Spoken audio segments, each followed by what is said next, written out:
Hello, আমি জয়ন্ত। তো আপনারা কম বেশি সকলে চেনেন। এদিকে মডেল নাম্বারটা দেখা। এখানে মডেল নাম্বার হচ্ছে 3250।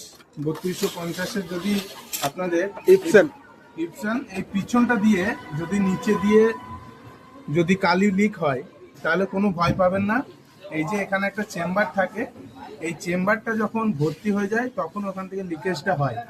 আর এই লিকেজটা সাধারণত হয় এখানে যে আমরা যখন প্রিন্টারে হেড ক্লিন মারি বা এমনি নর্মাল ক্লিন মারি তখন সেই নোংরা কালিটা এসে এইখানে জমা হয়। এবার এই ট্যাঙ্কিটা ভর্তি হয়ে যাওয়ার ফলে তখন এখান থেকে ওভারফ্লো হয়ে পিছন দিয়ে পড়ে।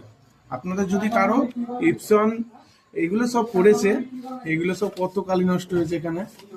আপনাদের যদি কারো ইপসন এই মডেলটা থাকে, সেম মডেল আপনাদের যদি থাকে 3250, তাহলে খুব সহজে আপনারা নিজে নিজেই রিপেয়ার করে নিতে পারবেন। এটা খুব সিম্পলি ভাবে লাগানো হয়ে যাবে। এখানে এই লকটা লাগিয়ে দিলে কমপ্লিট হয়ে যাবে। তো দেখা দিকে লাগিয়ে দিয়ে আমার পরিষ্কার হয়ে গেছে।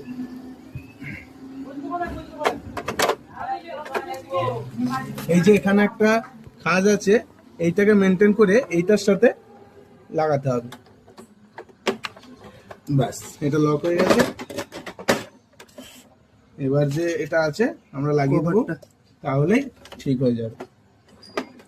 অবশ্যই ভিডিওটা ভালো লাগলে লাইক শেয়ার কমেন্ট করবেন।